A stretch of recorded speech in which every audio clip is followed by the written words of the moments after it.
Hello and welcome to CIPR TV on Wednesday the 3rd of August with me, Russell Goldsmith and Stephen Waddington. Next summer, the Olympics and Paralympics will be held in London. And after years spent constructing the infrastructure, there's mounting expectations on Team GB. While attention will be on the sportsmen and women during the Games, the organisers are closely protecting the brand identity. And PRs could be caught out during the build-up to and during the event by the strictly enforced rules designed to prevent unauthorised use of the Games for commercial gain. Now, joining us to discuss these issues are Andy Sutherden, Global Head of Hill & Knowlton's Sports, Marketing and Sponsorship Practice, and Andrew Owen, Programme Director of Team 2012, a fundraising programme designed to create the best prepared Olympic and Paralympic GB teams. Now, if you have a question for our guests or any comments about the discussion, you can either use the box on the screen or tweet using the usual hashtag #CIPRTV, and we'll do our best to get through as many as we can. Earlier this year, the CIPR and our Team 2012 joined forces to increase access to small businesses to support Team 2012's fundraising capabilities. Andrew, perhaps we could start by talking about that programme. Sure. Well, Team 2012, first of all, was established to raise funds for athletes. There's 1,200 elite athletes in this country heading towards the Games, looking to qualify for Team GB or Paralympics GB. And our ambition is to ensure they're the best prepared that they could possibly be. And the landscape across the world has changed. In the 15 years since Atlanta, GB teams have travelled from 36th in the medal table to 4th. And there is a raft of countries looking to knock us off the podium, from Russia and China and the US, but Korea, Japan, Italy, France, Australia. There's a lot of countries, and like it or not, an athlete can't rely on talent and dedication alone. They need a whole range of services to support them, to enable them to reach their own personal best. So a lot of attention around the Games focuses on the big brands and the headline sponsors, but this is an initiative for regional small businesses to get involved. How do they get involved? I think it's really interesting. We've across the country, companies asking themselves, we're not big enough, or we're not in London or the South East, how can we get involved? And I would say the answer is through the athletes. This is where they come from, all over the country. There are 1,200 of them, and you can support them as a collective. You can get involved. And what does it mean? Well, in a nutshell, it's a legitimate link with the Games. This is it, through those athletes that are looking to compete there. You get a package of rights, including tickets to the Games, including events now. They're starting now. Next week we're at Crystal Palace. We're going to Lord's Cricket Ground and the House of Lords. And it really is an opportunity to join the athletes on their journey. And you get a logo to put on your email signatures, your website. And this is a way to celebrate involvement and it acknowledges a genuine contribution. So small and medium-sized businesses can get involved, just like the larger ones. Okay, well, on that note, Andy, what about those larger organisations? Obviously, your company works with some of those bigger brands involved. What's the benefits to them? Well, they've spent a lot of money, and this is for them a business investment that requires a commercial return. We are a long way past the indulgence of the boardroom. They are doing this for good commercial reasons. And the industry is slowly learning the language of a return on objectives rather than a return on investments. And for some companies, and I'm thinking about Deloitte's as an example, they're in this to attract and retain the best possible talent. For them, it's about the acquisition of the best people in the industry, and they think that by sponsoring the London Games, they've got a great calling card for some of the best people out there, because recruitment costs for them is expensive. Sure, for some companies, P&G is a good example. The consumer brands, sure, they're in it for the sales, but they're trying to move the needle on brand favourability. They're trying to move the needle on the way they're perceived by local communities. All of the Lloyds TSB programmes have been characterised by doing things at a local level, at a community level.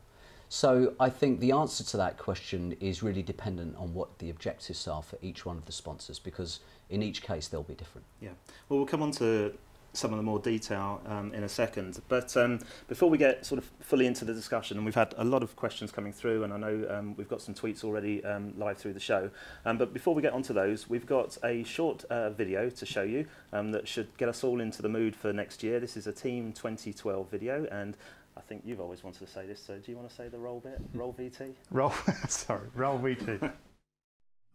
Team 2012 raises the funds that is necessary to support our athletes to get them to the 2012 Games. Give them support where they can win. It's a long and arduous journey, and believe me, they've already started.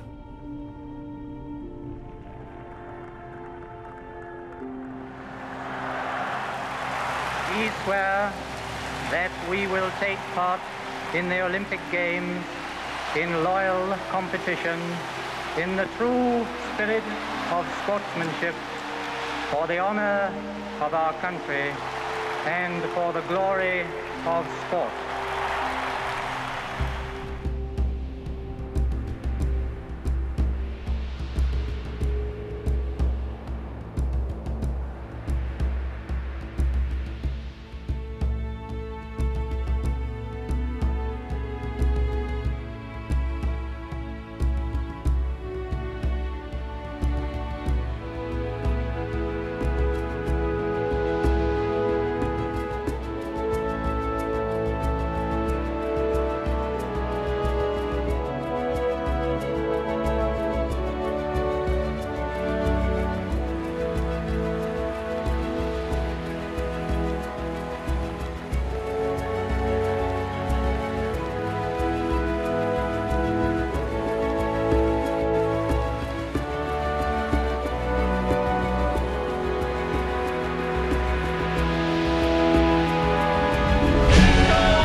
There are over 1,200 UK athletes from 47 different sports and disciplines working very hard to achieve greatness at the 2012 Olympics.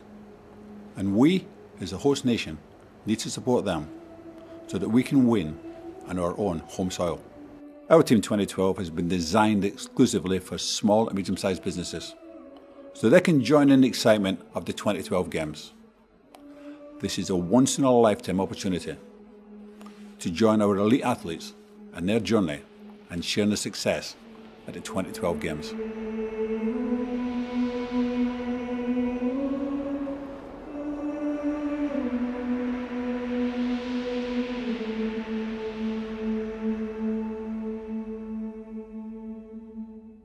Now, that you can't help get excited after watching that. Was that good fun to make? The producers love working with that footage, Yeah. and there's going to be a whole raft of moments coming out of next year that we can hardly dream of. Yeah, no, it's the whole gets you really. Well, we can dream. We are dreaming. Absolutely.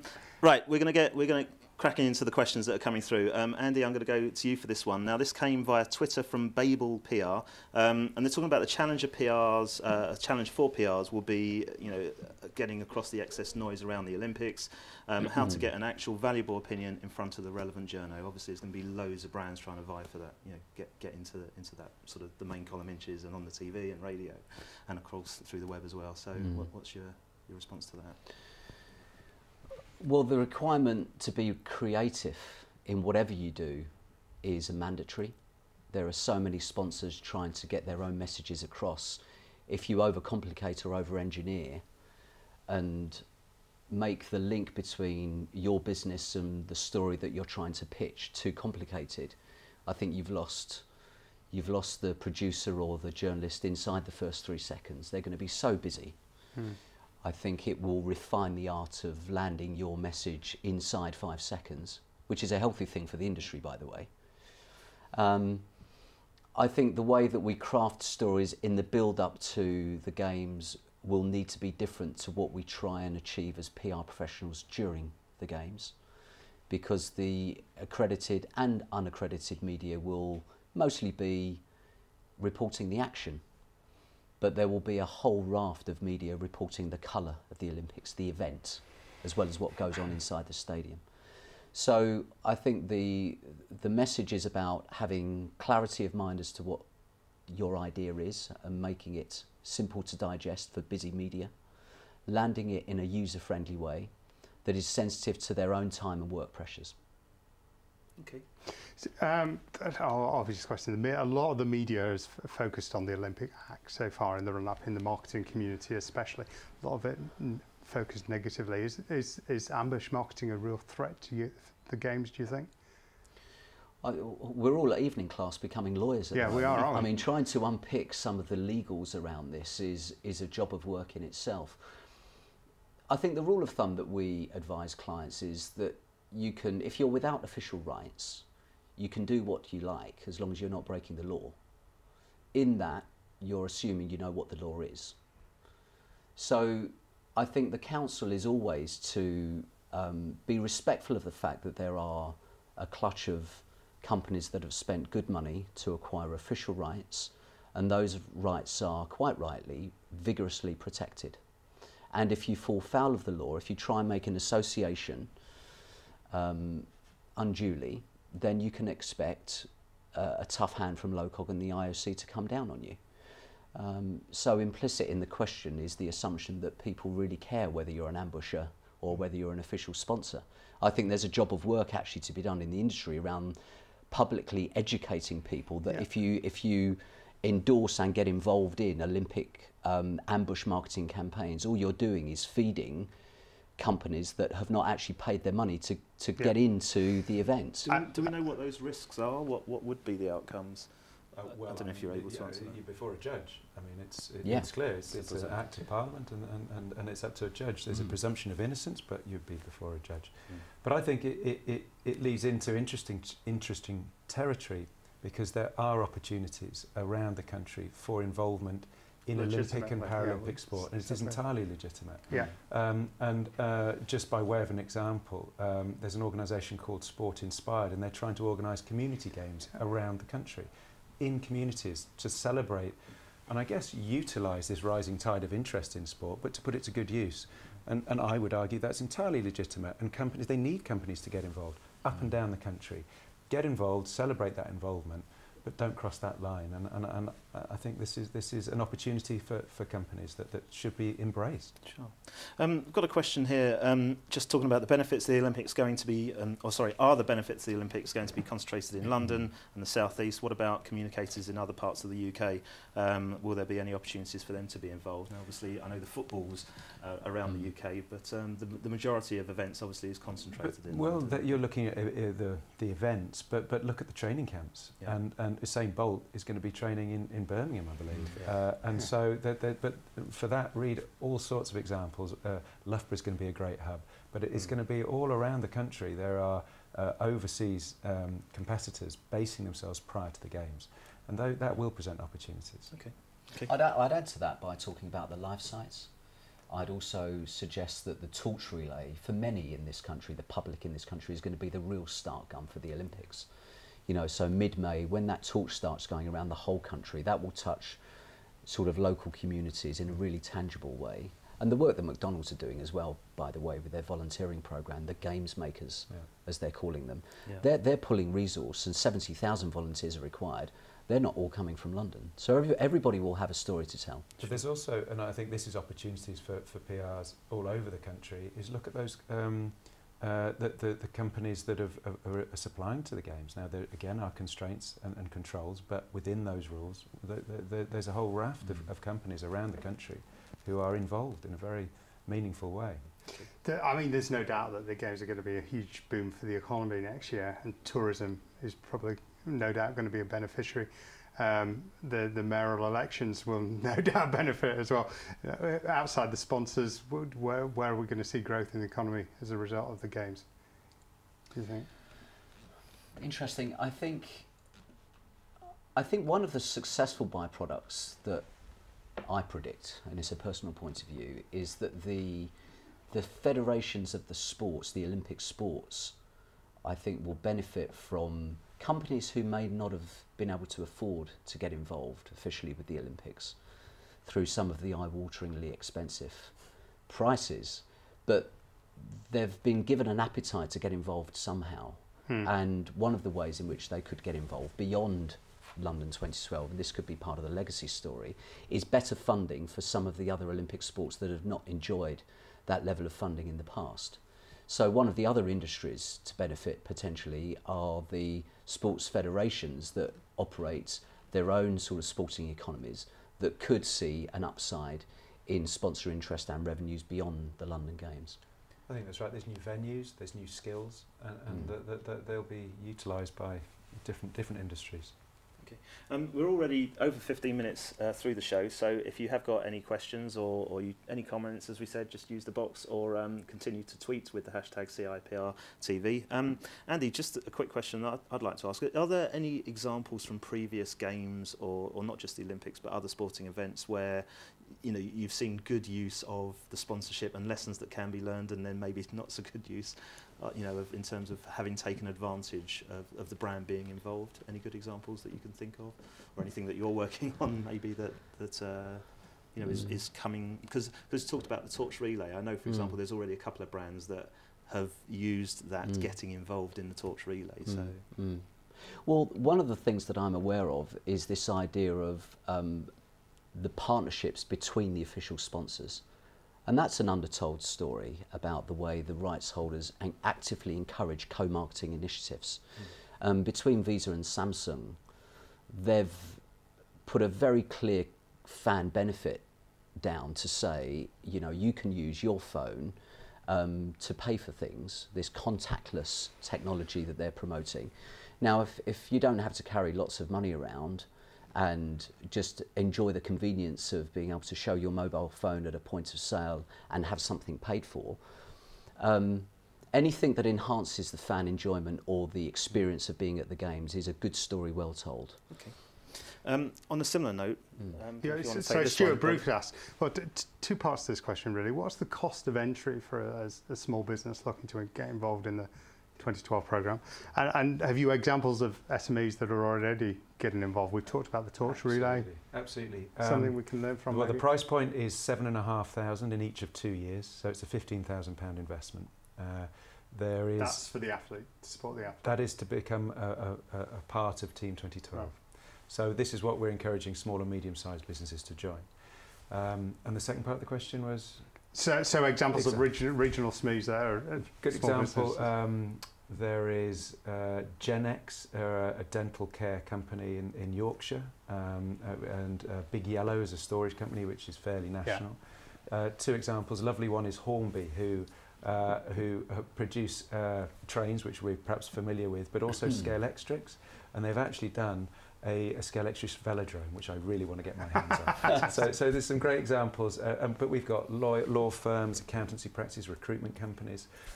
It's an amazing array of big towards the sort of medium end and towards a really small 10 people working within their companies, each enjoying it. Great.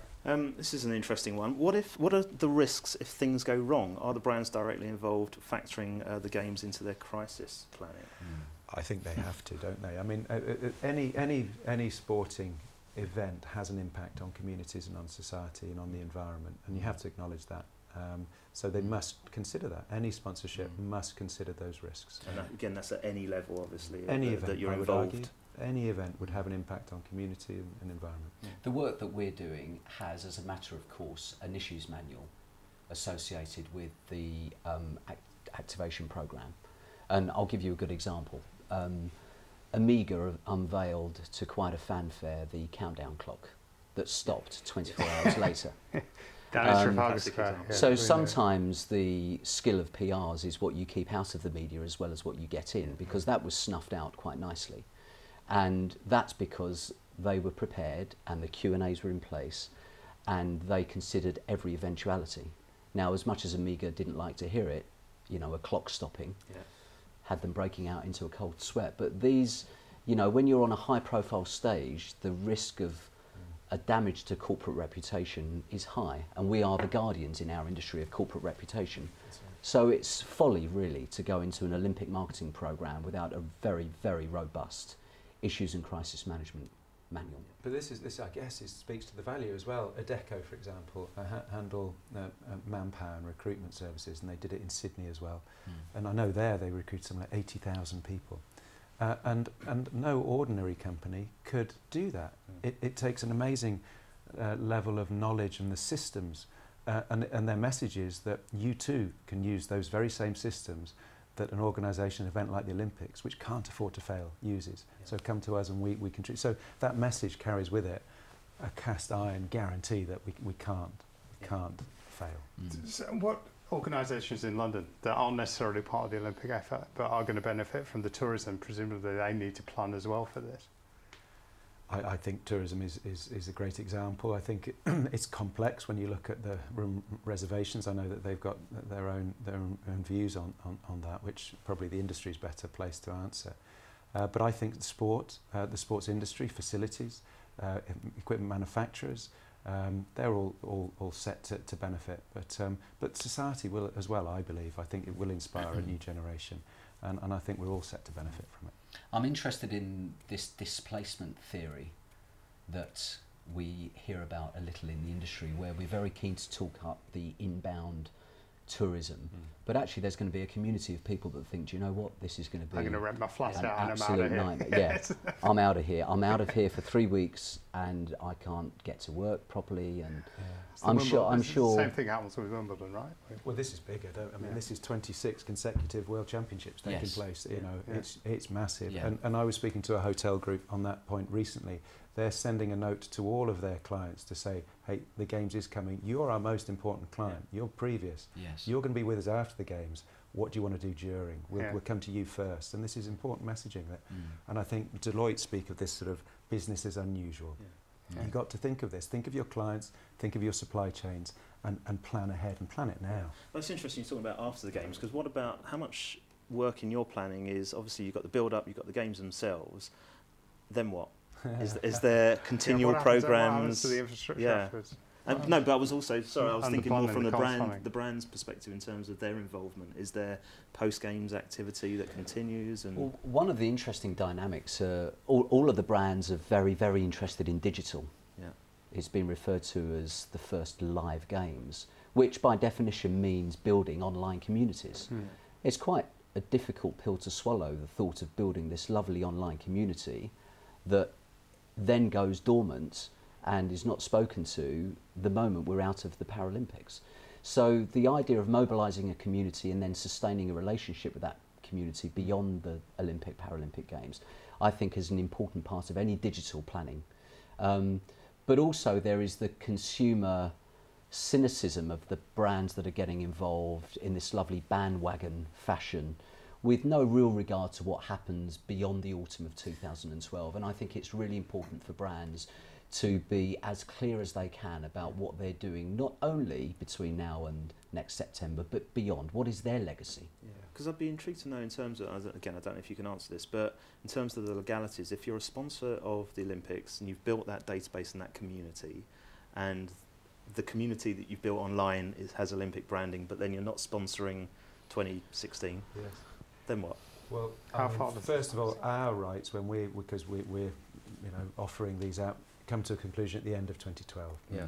And I think that's the reality for most of these contracts. I think an interesting parallel is if you look at those organisations sponsoring individual sports, the national governing bodies, you'll find very, very few, and I can't think of any, that come to a conclusion at the end of 2012. They each feel a responsibility and sense of value in looking further to even 2014, and of course Commonwealth Games is coming as well. So I think that there has to be a longevity. Brands have to stay involved for their own sake and for their own brand's sake. So yeah, we go to the end of 2012, and what will we be doing?